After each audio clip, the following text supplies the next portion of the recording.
Hello, j'espère que vous allez bien. On se retrouve aujourd'hui sur la chaîne de Mathilde Littéraire pour la partie 4 de ma série de vidéos sur mes sagas en cours. Donc dans cette quatrième et avant-dernière partie, on va parler de ces sagas dont j'ai qu'un seul tome dans ma pile à lire. Donc soit j'ai que le premier tome, soit j'ai que le dernier tome, soit j'ai qu'un seul tome et la suite n'est pas encore sortie. Je vais essayer d'aller assez rapidement parce que c'est la troisième, quatrième fois que j'essaye de filmer cette vidéo là et à chaque fois j'y arrive pas, je prends trop de temps, je me perds dans des explications quoi ou qu'est-ce. Bref, donc on commence tout de suite avec le premier livre dont je vais vous parler.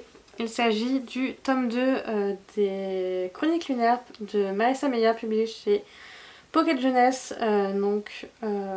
qui se nomme Scarlett. Donc les Chroniques lunaires, si vous ne connaissez pas, c'est une saga de 4 tomes plus un préquel qui retravaille les contes pour enfants dans un genre de science-fiction, fantasy, etc. Donc on est dans le futur et chacun des tomes retravaille un conte, donc c'est une suite, hein, donc on change de personnage à chaque histoire. Dans ce deuxième tome, on s'intéresse donc au petit chaperon rouge qui s'appelle Scarlett. Dans le premier tome, c'était Cinder, donc Cendrillon. Le troisième tome, c'est Cress.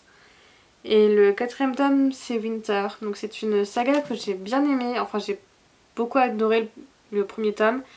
Et j'ai assez hâte de commencer ce deuxième tome que je vais commencer après la vidéo. Et j'ai très hâte que le tome 3 et 4 sortent en poche pour que je puisse continuer la série. Puisque c'est vraiment une super série young adulte, voilà, que j'aime beaucoup, c'est vraiment génial. Voilà. Deuxième livre dont je vais vous parler, c'est pas vraiment... Il fait pas partie vraiment d'une saga à proprement parler, mais c'est un préquel à une saga que j'avais adorée il y a 3-4 ans. Il s'agit donc du préquel L'ordre de tuer avant le labyrinthe de James Dashner, publié chez Pocket Jeunesse. Donc c'est le préquel du labyrinthe qui est sorti il y a plusieurs années et qui a eu énormément de succès suite au film. Que j'ai bien aimé d'ailleurs, même si j'ai préféré les livres forcément. Donc c'est un peu l'histoire de pourquoi il y a eu ce virus là, en fait le virus qui a un peu décimé toute la Terre et qui a fait que Thomas, le personnage principal, en est arrivé là. Est arrivé dans un labyrinthe et qu'il lui arrive toutes ces aventures là. Voilà, donc c'est un peu genre 13 ans avant, qu'est-ce qui s'est passé, pourquoi, comment, etc. Et donc j'ai assez hâte de découvrir ce préquel en fait et de savoir qu'est-ce qui s'est passé. J'ai juste envie de savoir ça, moi c'était un peu ma question principale pendant toute la trilogie, c'était pourquoi ils en sont arrivés là en fait. Qu'est-ce qui s'est passé avant pour qu'ils en arrivent là. Et ça m'a toujours un peu frustrée de pas savoir, donc j'ai assez hâte de découvrir ce qui s'est passé. Troisième livre que je vais vous présenter, ça fait un an qu'il est dans ma pile à lire et j'ai beaucoup de mal en fait à le commencer puisque c'est une série, il y a 2 saisons avec 3 tomes chacun et du coup je suis un peu perdue dans la chronologie des livres. Donc si vous avez lu cette saga, n'hésitez pas à me dire en commentaire dans quel ordre faut les lire. Cette saga c'est donc 7 jours à Riverfall d'Alexis Obank, publié chez Brajlon. Donc là j'ai l'épisode 1 de la saison 1. Donc c'est un thriller qui raconte l'histoire d'une jeune fille qui s'appelle Sarah Kent qui vient d'une famille modeste et qui étudie à l'université de Riverfall, une petite ville des Rocheuses, donc aux États-Unis. Et on va retrouver ses 2 meilleures amies de lycée assassinées dans la forêt, juste à côté de son université. Et du coup il y aura une enquête et on va la suivre en fait dans cette enquête là et on va découvrir un peu tout ce qui va se passer, tout ce qui se passe en fait là-bas. Voilà, parce qu'il se passe pas mal de choses, donc j'ai assez hâte. Ça me tente beaucoup, mais voilà, j'attends de voir ce que ça va donner. Ensuite, quatrième livre dont je vais vous parler, c'est une saga qui a fait énormément parler d'elle l'année dernière au moment de la sortie du tome 4. Il s'agit de La Passe Miroir de Christelle Labos, publié donc chez Gallimard et chez Folio. Donc ici j'ai le tome 3 qui est c'est une série qui fait beaucoup parler d'elle, qui est très populaire, qui est beaucoup aimée sur la blogosphère. Moi c'est pour ça que je l'avais commencé, parce qu'elle est encensée partout depuis le début en fait, depuis la sortie du premier tome. Et j'en entendais tellement du bien que j'ai voulu découvrir la série. Et pour la petite histoire, j'avais énormément détesté le premier tome. Et j'ai voulu persister et j'ai bien fait parce que j'ai bien aimé le deuxième tome et je sens que ce troisième tome va aussi me plaire. Et j'ai très hâte aussi de découvrir la fin du quatrième tome, parce qu'on a beaucoup plus parlé de la fin du quatrième tome que du quatrième tome en général. Quand ce quatrième tome là, il a fait énormément parler de lui pour la fin qui, voilà, c'était un peu... Voilà, c'était assez exceptionnel. Voilà, je vais pas forcément revenir dessus. En tout cas, La Passe Miroir, c'est une série fantastique, fantasy, qui se passe d'un monde imaginaire en fait, où en gros la Terre a été fracturée. Et ça crée des arches, et sur chaque arche en fait il y a un esprit de famille, il y a donc toute une politique et tout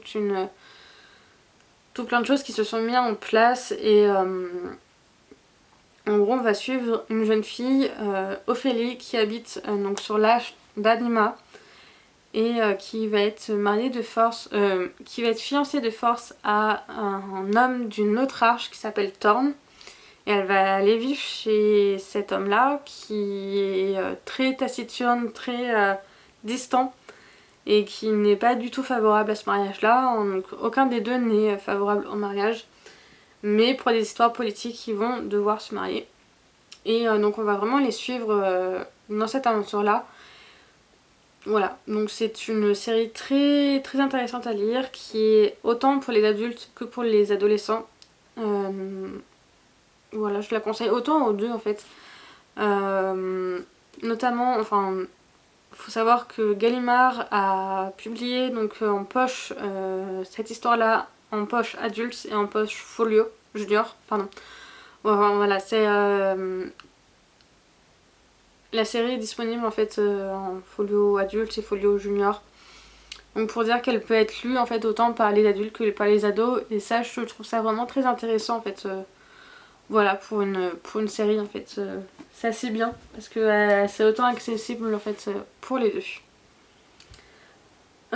Cinquième livre que je souhaite vous présenter, il s'agit du tome 3 des Secrets de l'immortel Nicolas Flamel, écrit par Michael Scott et publié chez Pocket Jeunesse.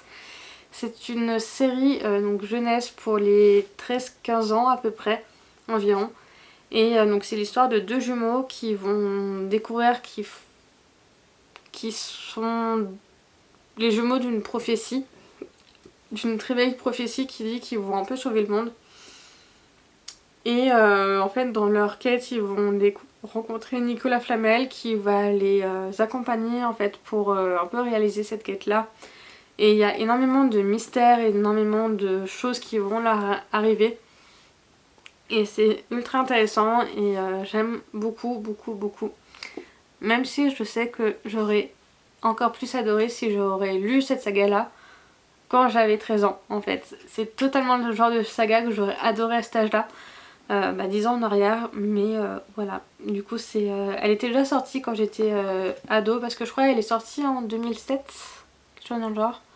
Donc ouais, je devais avoir une dizaine d'années quand c'est sorti, mais j'en avais pas entendu parler à ce moment-là, donc je la lis que maintenant, mais je suis assez contente de la lire. Alors, avant-dernier livre que je souhaite vous présenter, il s'agit d'un dernier tome d'une trilogie que j'ai adorée. Il s'agit de La Cité des Miroirs de Justin Cronin, publié chez Pocket, et donc qui fait partie de la trilogie du Passage. C'est un livre de fantasy adulte, l'un des seuls que je lis et que j'apprécie. Donc c'est l'histoire, enfin c'est une histoire qui se passe en fait un siècle après la fin du monde. il y a eu un virus qui a soit tué, enfin toute une énorme partie de la population, ou qui a fait muter une infime partie de la population. Et en gros, on va suivre cette histoire-là donc pendant l'invasion du virus et 100 ans après. Et c'est juste hyper intéressant, hyper bien écrit et c'est juste génial ici. Moi ça fait 4 ans que je suis en train de lire cette saga-là. Je prends mon temps pour la lire pour vraiment savourer ma lecture et c'est juste trop bien. J'ai énormément hâte de lire ce troisième tome-là, mais j'ai aussi très peur parce que j'ai pas envie de quitter les personnages, j'ai pas envie de quitter l'univers. Voilà, et puis donc c'est une saga qui m'accompagne depuis 4 ans, donc j'ai un peu du mal à fermer la page, mais en même temps j'ai assez hâte. Donc il va quand même être lu dans les prochains mois, et j'ai assez hâte. Dernier livre de cette saga, de cette vidéo que je souhaite vous présenter, il s'agit de l'intégrale 4 de la Baleine de Pern d'Anne McCaffrey, publié donc chez Pocket. Donc c'est une saga fantasy adulte qui raconte un peu toute l'histoire de la planète Pern. Voilà, donc qui est une planète qui forcément n'existe pas, mais voilà, en fait on va vraiment raconter toute l'histoire en fait de la planète et c'est assez intéressant. Donc les intégrales, il y en a 5 et dans chaque intégrale il y a 3 livres et les intégrales sont... Enfin, c'est dans l'ordre de parution en fait en France. Et donc c'est assez perturbant, mais c'est hyper intéressant de découvrir tout ça. J'aime beaucoup, je prends beaucoup mon temps pour découvrir les livres, étant donné que ça fait plus de 10 ans que je lis la série, en sachant que j'ai eu les 4 intégrales d'un coup quand j'avais 13 ans, à Noël en fait. Et voilà, donc là je suis sur l'intégrale 3 depuis plusieurs mois. Je prends mon temps pour découvrir cette saga là, mais j'aime beaucoup, j'aime bien. Voilà. Donc j'espère que cette petite vidéo vous a plu. N'hésitez pas à me dire en commentaire si vous avez lu l'une de ces sagas là et de me dire ce que vous en avez pensé. Ça m'intéresserait beaucoup de discuter de ça avec vous. Je vous invite à me suivre sur mes réseaux sociaux, donc Facebook, Twitter et Instagram, pour suivre mes avancées de lecture et pour qu'on en discute tous ensemble. Et aussi aller voir mon blog où je mets toutes mes chroniques de livres. Il y a absolument toutes mes avis lecture depuis 4 ans. Ça me ferait plaisir aussi que vous alliez voir mes avis, etc. Voilà, je vous dis à bientôt dans une nouvelle vidéo. Bye bye.